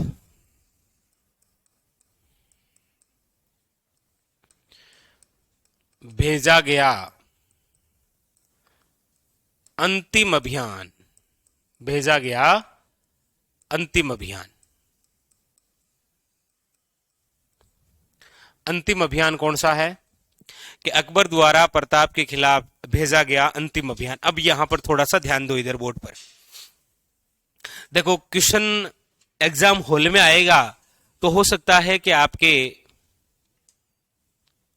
हाँ, तो आपके दिमाग में आए, वहां पर दो ऑप्शनों में सबसे बड़ा कंफ्यूज हो सकता है। ये सेम क्वेश्चन आ रहा है आपके सामने कि अकबर द्वारा प्रताप के खिलाफ भेजा गया अंतिम अभियान की जगह वो एक शब्द यूज ले लेगा, दूत, और पहला ऑप्शन देगा आपको जलाल खां कोरची। दूसरा ऑप्शन देगा आपको जगन्नाथ, तीसरा ऑप्शन दे देगा वो टोडरमल, और डी ऑप्शन दे देगा खान ए खाना। और आपको यही क्वेश्चन पूछ रहा है कि अकबर द्वारा प्रताप के खिलाफ भेजा गया अंतिम अभियान कौन सा है, क्या राइट करोगे? अच्छा, इसका आ नहीं रहा है ना, अभी लिखा है नहीं ना, इसलिए पता नहीं है। चलो, इसका तो अकबर द्वारा प्रताप के खिलाफ भेजा गया जो अंतिम अभियान है वो जगन्नाथ कच्छावा को भेजा जाएगा 1584 में। लेकिन मैं ये कह रहा हूं कि कंफ्यूज यहां नहीं होना है। यहां पर ऐसा नहीं है कि आप जगन्नाथ कच्छावा ना करके आप टोडरमल करें। आप टोडरमल क्यों करेंगे? तो उसकी वजह यह है क्योंकि इससे पहले मैंने आपको लिखाया था कि अकबर द्वारा महाराणा प्रताप के खिलाफ भेजा गया शिष्टमंडल, और उस शिष्टमंडल में सबसे अंतिम जो आया था वो कौन था? तो वो शिष्टमंडल का अंतिम है, यहां पर अंतिम अभियान के रूप में आ रहा है। ठीक है, समझे? समझे क्या? बस, अब इतना टेंशन लेने की आवश्यकता ही नहीं है। देखो कितना इजी है। क्या हुआ? जलाल खां कोरची, मानसिंह, भगवंत दास और टोडरमल। मानसिंह, भगवंत दास, शाहबाज खां, खाने खाना, खाने खाना, और अंत में कौन आ रहा है? तो अकबर ने महाराणा प्रताप के खिलाफ जिन जिन को भेजा है वो सारे व्यक्ति यही है भाई। इन चारों को तो भेज रहा है शिष्टमंडल के रूप में। जलाल खां कोरची कब आ रहा है? नवंबर 1572 के अंदर। अच्छा, मानसिंह कब आ रहा है? जून 1573 में। शाबाश, अरे वाह। भगवंत दास कब आ रहा है? शाबाश, सितंबर 1573 के अंदर। अच्छा, टोडरमल कब आ रहा है? दिसंबर 1573 के अंदर। तो ये तो है अकबर द्वारा प्रताप के खिलाफ भेजा गया 4 शिष्टमंडल है, जिसमें पहला जलाल खां कोरची और अंतिम कौन है? टोडरमल। इनको क्रम से याद रखना है। ये हल्दी घाटी से पहले भेजे गए हैं। अब आपको पूछा जाएगा कि हल्दी घाटी के बाद में, यानी कि हल्दी घाटी में किसे भेजा था? मानसिंह 1576 में। तो हल्दी घाटी पहले से कितने गए हैं? 4। और हल्दी घाटी के बाद भी कितने गए हैं? ये 7 कहां से आया? 5 कहां से आया? अरे 4 है। हल्दी घाटी के युद्ध से पहले 4 और बाद में भी कितने हैं? 4। यही तो मजे की बात है, इसीलिए तो लिखा है ये। भगवंत दास को भेजा अक्टूबर 1576 के अंदर गोगुंदा अभियान पर। शाहबाज खां को भेजा है कुंभलगढ़ अभियान पर। ये गया खुद 3 बार है, एक बार समझ में नहीं आया, दूसरी बार आया लेकिन फिर भेजा। क्या अब आ गया ना? तो वापस पढ़ो एक बार। पहली बार गया तो ऐसे पल रहा, दूसरी बार गया तो बोला अधिकार कर लिया, तो बोला तीसरी बार फिर जाके बताओ कि मैं ही हूं, तो तीसरी बार। अच्छा, फिर कौन आया? अच्छा, ये 1577 से लेकर 80 तक। अच्छा, उसके बाद में खाने खाना, और ये कब आया? 1580 में। और उसके बाद में कौन आ रहा है? 1584 में। आपको पूछा ये जाएगा कि अकबर द्वारा महाराणा प्रताप के खिलाफ दिवेर के युद्ध के बाद में कौन सा अभियान भेजा गया था? दिवेर युद्ध के बाद। तो दिवेर का युद्ध हुआ कब है?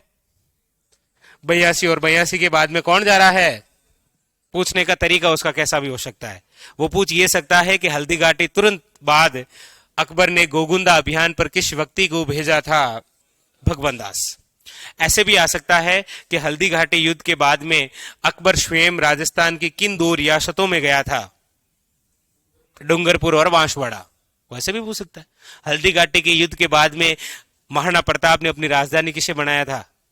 कुंभलगढ़। ऐसा भी आ सकता, लेकिन इलाज कहां करवाया था? कोलियारी गांव में। जैसा मूड है, और मूड ठंडा ही खराब है, तो लिखो अंतिम अभियान। अरे चिंता मत करो, मैं आपको ये पूरा याद करवा के ही भेजूंगा यहां से। आज टेंशन मत लिया करो कि मतलब अब क्या होगा।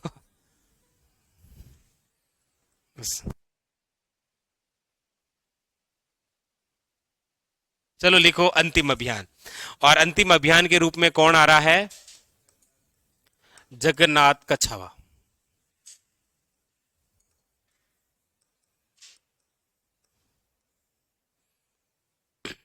ठीक है, कौन आ रहा है? जगन्नाथ कछावा।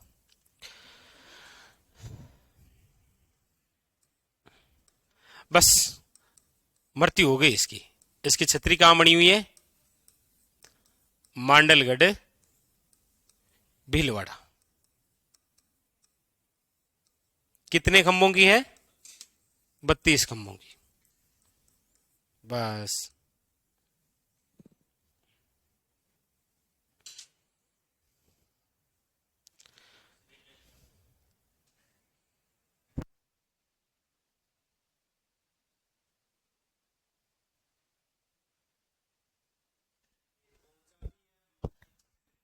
हाँ, ये भी बड़ा मुद्दा है।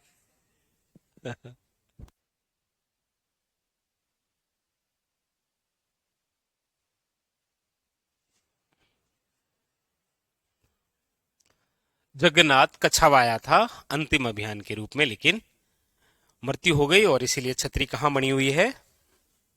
इस छतरी की एक विशेषता है,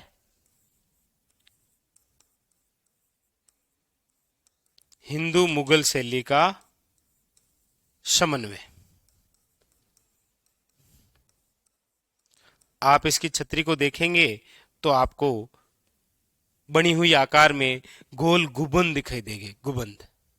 ठीक है, जो कि मुगल शैली में बनते हैं।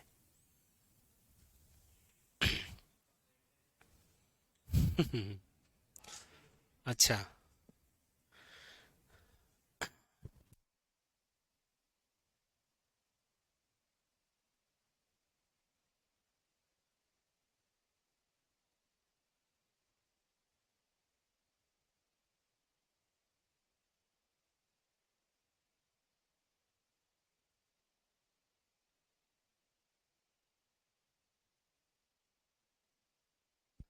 आगे बताऊंगा। तो अब आगे महाराणा प्रताप की बात, केवल और केवल महाराणा प्रताप की।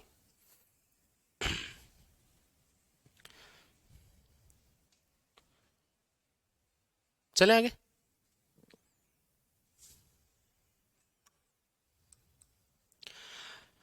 बात है 1585 ईस्वी की।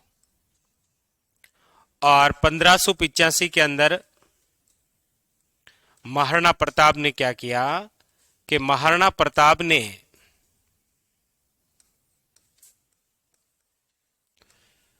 लूणा चावंडिया को पराजित करते हुए,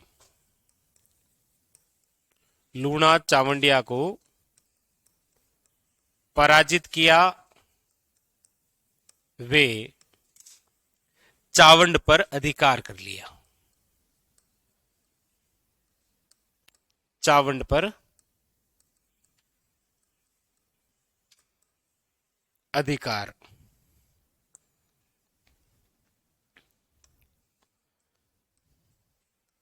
देखो,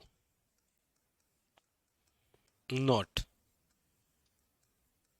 महाराणा प्रताप ने 1585 में चावंड को अपनी राजधानी बनाया।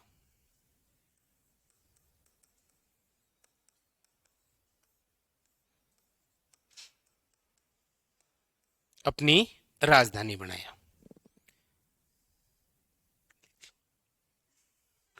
अब देखो क्या हुआ। चावंड, अरे चावंड, अरे मैं चावंड समझा रहा हूं भाई। चावंड स्थान है कहां? सलूम्बर में। शाबाश। वर्तमान किस जिले में है? सलूम्बर जिले के अंदर। ये जो चावंड है, ये चावंड मेवाड़ की जो राजधानी रहा है, ये चावंड मेवाड़ की राजधानी रहा है 1585 से लेकर 1615 तक, यानी कि लगभग कितने वर्ष तक? 30। फर्स्ट ग्रेड में यही क्वेश्चन आया कि चावंड मेवाड़ की राजधानी कितने वर्षों तक रहा? ऑप्शन था 29 वर्षों तक। ठीक है, 30 ऑप्शन में नहीं था। नजदीकी ऑप्शन या तो 30 आएगा, 29 आएगा, और 29 भी नहीं आएगा तो 28 आएगा। ठीक है, जो नजदीक है ना वो करना है। ऐसा नहीं होएगा कि 28, 29 और 30, अगर तीनों आ भी जाए तो आपको 30 करना है, क्योंकि राजधानी कब से कब तक है। लेकिन यह भी क्वेश्चन पूछा, पहली तो पूछ रखा है फर्स्ट ग्रेड में कि मेवाड़ की राजधानी कितने वर्षों तक रहा। अब आजकल इससे दोनों और भी क्वेश्चन पूछ लिए।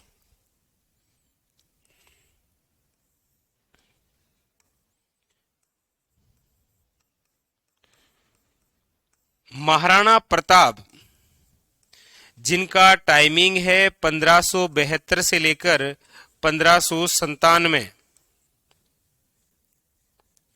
इसके बाद में मेवाड़ का अगला जो शासक बनता है वो है महाराणा अमर सिंह फर्स्ट।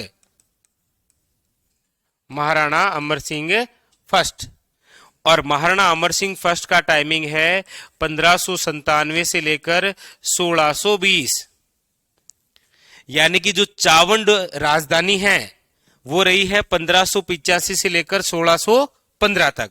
यानी कि ये चावंड राजधानी जो रही है ये मेवाड़ के दो महाराणाओं के समय राजधानी रही है, और दोनों ही कौन है? पिता और पुत्र, यानी कि महाराणा प्रताप और कौन? अमर सिंह। क्वेश्चन ये पूछा गया कि महाराणा प्रताप की राजधानी ये कितने वर्षों तक रही?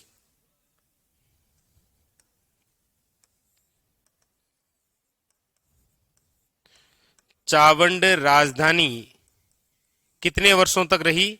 तो देखो, चावंड राजधानी बनी कब है? 85 में, और महाराणा प्रताप की मृत्यु कब हो रही है? 97। यानी कि 85 से लेकर 97 कितने वर्ष हो गए? अच्छा, आ गया क्या आपको? 12 वर्षों तक राजधानी रही किसकी? महाराणा प्रताप की। यही क्वेश्चन इधर से कि यही राजधानी महाराणा अमर सिंह फर्स्ट की चावंड राजधानी कितने वर्षों तक रही? कितने वर्ष हो गए? 97 में राजा बना, और 97 से लेकर 1615 तक राजधानी है। कितने?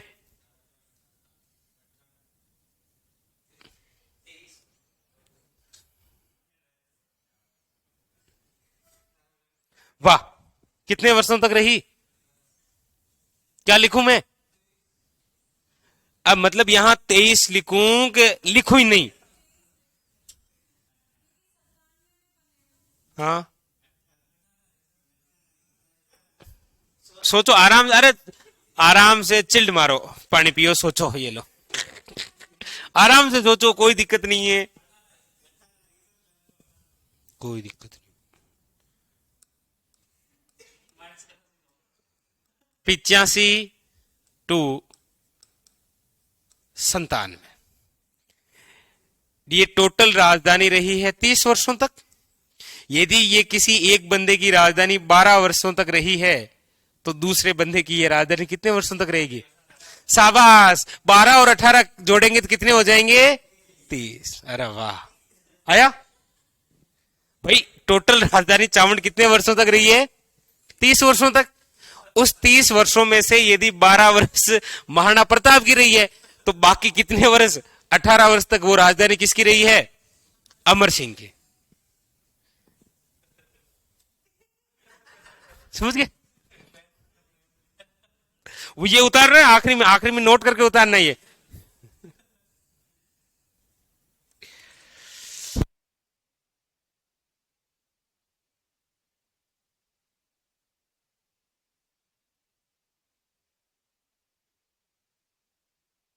ये चावंड राजधानी की पूरी बात समझ में आई आपको? बिल्कुल क्लियर हो गई चावंड राजधानी की क्या बात है? चलो ठीक है, वापस आ जाओ इधर। तो महाराणा प्रताप ने 1585 में चावंड को अपनी राजधानी बनाया। राजधानी बनाने के बाद में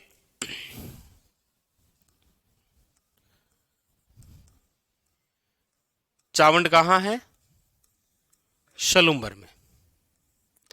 इसी चावंड में याद रखिएगा चामुंडा माता का मंदिर बनाया।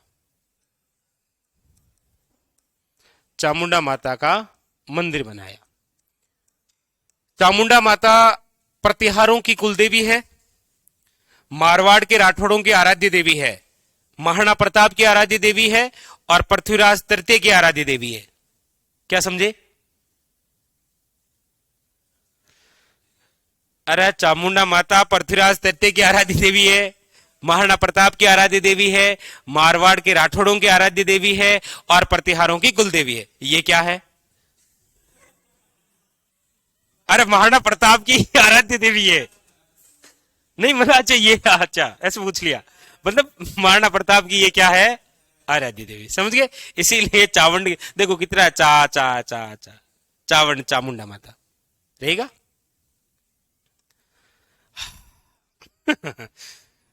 ले लियो बस। चलो तो चावंड के अंदर कौन से? चामुंडा माता का मंदिर बनाए। और यहीं चावंड के अंदर ही याद रखिएगा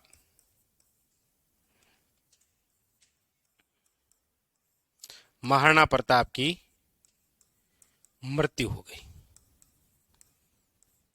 और महाराणा प्रताप की मृत्यु कब हुई? याद रखिएगा 19 जनवरी 1597, यानी कि 57 वर्षों की आयु में इनकी क्या हो गई? मृत्यु। देखो जन्म कब हुआ था? 40 में और मृत्यु कब हो रही है? 97। तो 40 में जन्म 97 मृत्यु मतलब कितने वर्षों तक जीवित रहे? 57 वर्षों की आयु में क्या हो गई? मृत्यु।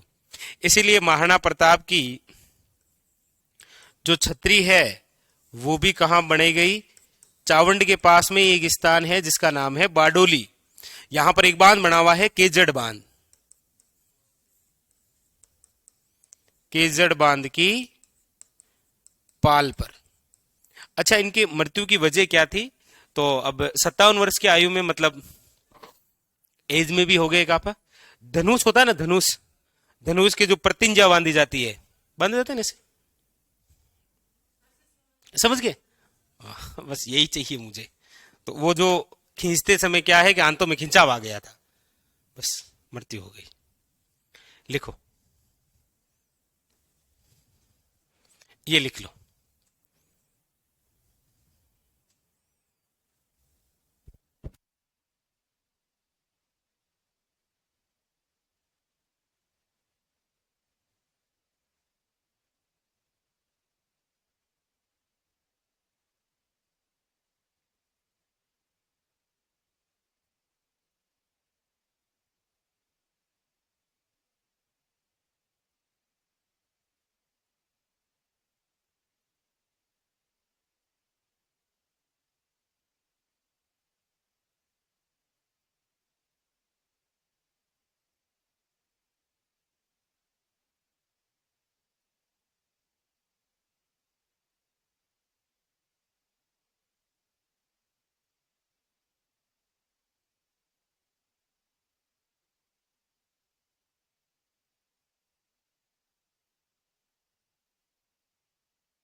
तो ऐसा पूछ लिया जाए कभी गलती से कि महाराणा प्रताप का कौन सा काल अघोषित संधि काल कहलाता है।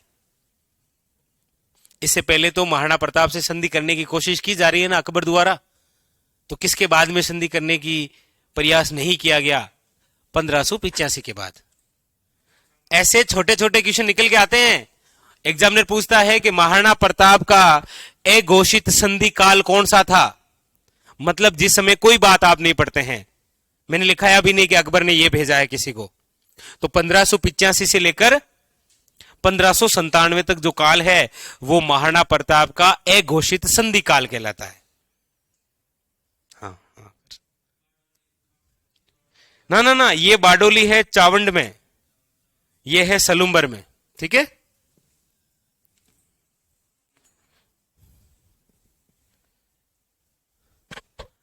सर कितने खंभों की है ये छतरी? ये लो, खंभा भी लिखो, मतलब कितने खंभों की है ये? लिखो 8 खंभों की। और फिर ये भी लिख लो कि इस छतरी का निर्माण किसने करवाया। निर्माण लिखो अमर सिंह फर्स्ट।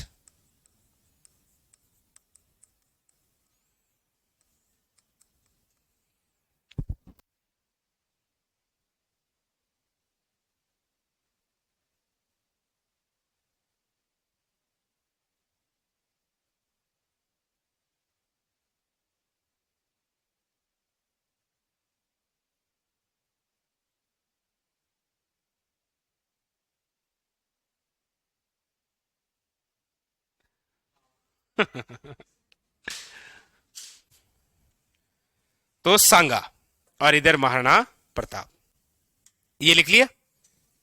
अब देखिए आगे कुछ और विशेष बातें लिखते हैं। नहीं नहीं, वो नहीं, वो आखिरी में। ना ना ना, हाँ, चावंड शैली की भी शुरुआत होती है इनके समय, क्योंकि राजधानी क्या बन गई? चावंड। और चावंड शैली की शुरुआत महाराणा प्रताप के समय, और महाराणा प्रताप के समय एक चित्र बनता है ढोला मारू, और वो ढोला मारू जो चित्र है वो कौन से संग्रहालय में है? दिल्ली संग्रहालय में।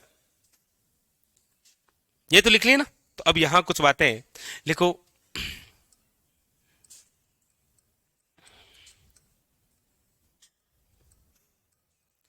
महाराणा प्रताप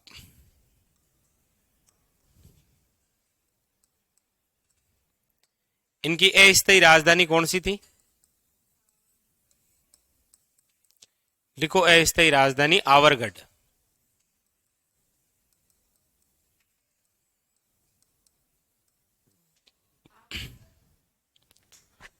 आवर, अच्छा आवर, आवरगढ़।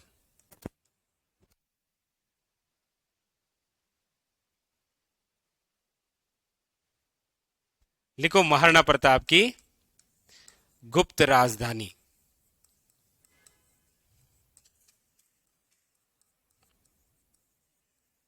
गोकुलगढ़। महाराणा प्रताप के स्मारक कहां कहां है? कहां कहां है? एक पुष्कर घाटी अजमेर। पुष्कर जाते हैं, घाटियों के बीच में आता है महाराणा प्रताप का स्मारक। हाँ, चेतक पर सवार है। दूसरा फतेह सागर झील के पास, जिसे बोलते हैं ना, क्या बोलते हैं, मोती मंगरी।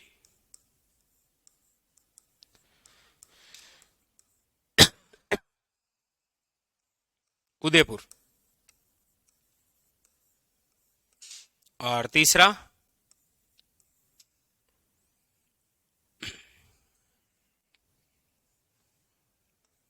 राजसमंद।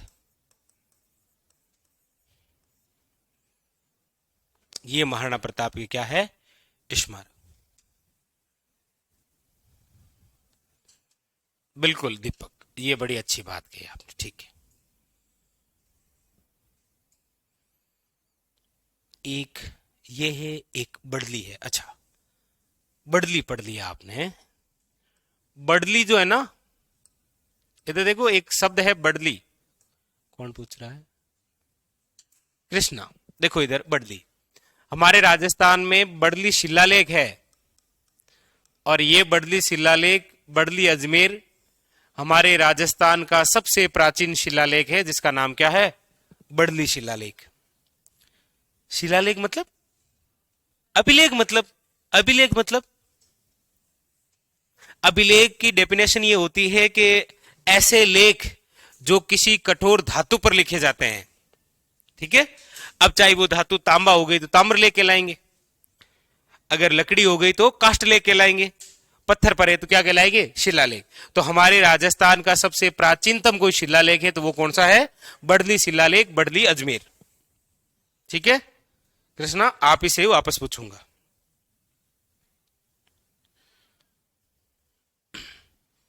आवरगढ़ कहां है? उदयपुर में।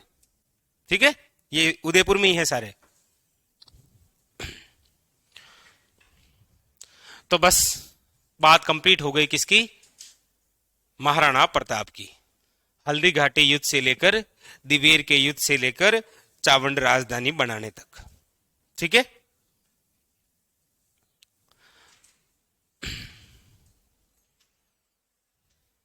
यस, केवल ये बताएंगे मुझे, महाराणा प्रताप के जो पंडित थे जिनका नाम है चक्रपाणी मिश्र, उनकी 3 रचनाएं कौन कौन सी थी? वापस। राजवल्लभ, शाबाश।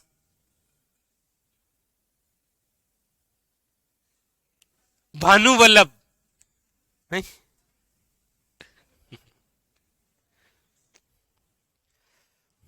इसमें मेरी क्या गलती बताओ? सर मैं सुबह पढ़ के आया था, तो इसके बजाय यहां जाके ऐसे बोलो सुबह पढ़ के आया था मैं, है ना? गद्दार। हाँ। यस, बताओ। ये लिख लिया सभी ने? तो लिखो फिर अगले वर्ण, नोट करके लिखो, ये नोट लगाओ, लिखो, ऊपर लिख लो, याद करना है।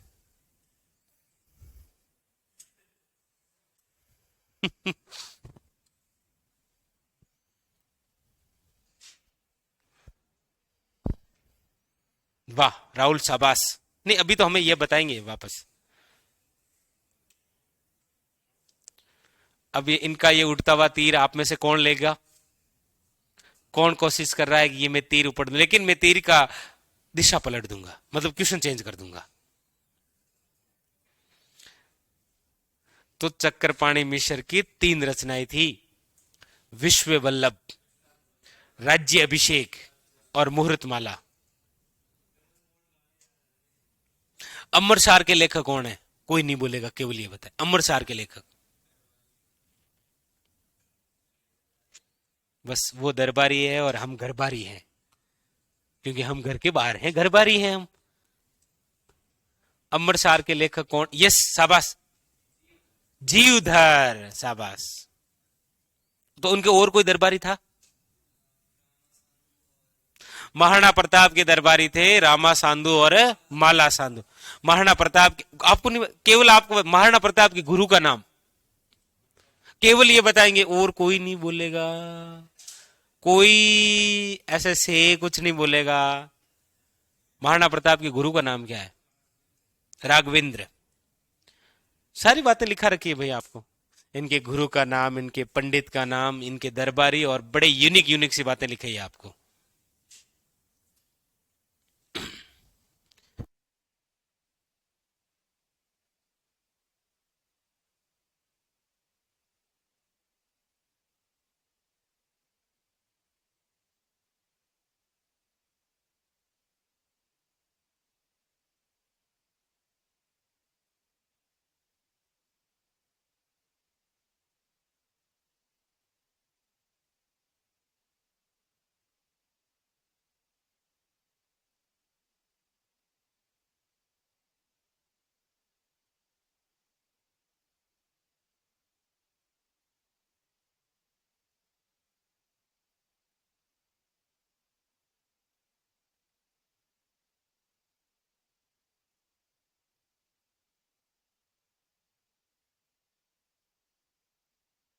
शाबाश, बिल्कुल, जीवधर।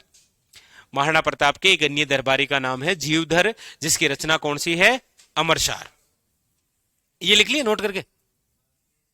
लिखो लिखो लिखो, चामुंड। अब आप हेडिंग लगा लीजिए अपने कर कमलों द्वारा, Maharana Amar Singh first.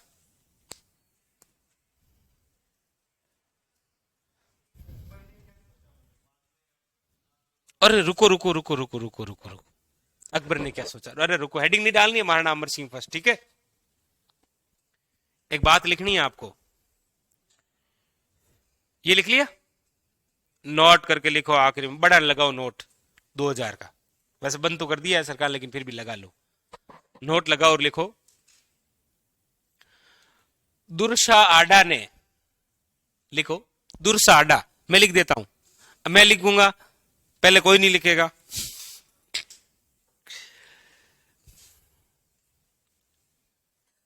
Yes, note लगा के आपने क्या लिखा है? लिखो, दुर्सा आडा ने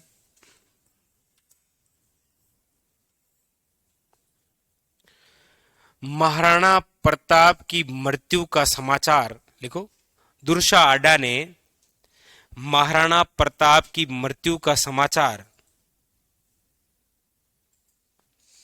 महाराणा प्रताप की मृत्यु का समाचार अकबर को दिया। अकबर फूट फूट कर रोने लगा।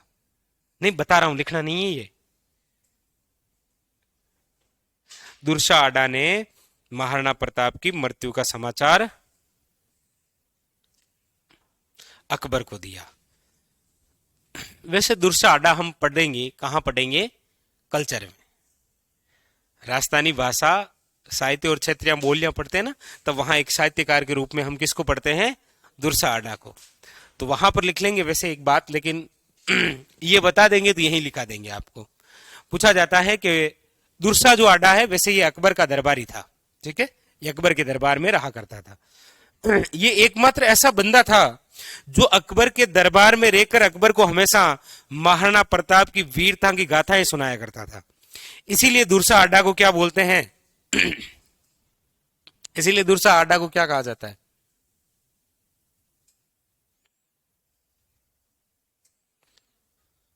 नहीं, मैं आप इन चारों पर ही नजर है मेरी, इनको बता रखा है मैंने पहले, ठीक है? इसलिए पूछ रहा हूं। यस, प्रथम हिंदू राष्ट्र कवि कहा जाता है इनको, दुर्सा आडा को। तो दुर्सा आडा की वो कौन सी रचना है जिसमें दुर्सा आडा ने महाराणा प्रताप की वीर गाथाओं का उल्लेख किया है? उस रचना का नाम क्या है? तो उस रचना का नाम है विरुद्ध क्षेत्री, जिसके अंदर महाराणा प्रताप को कुल कितनी उपाधियां हैं?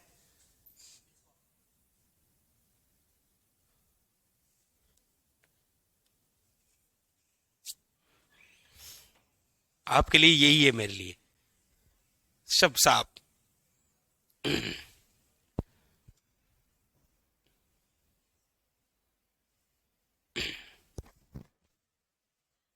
चलिए,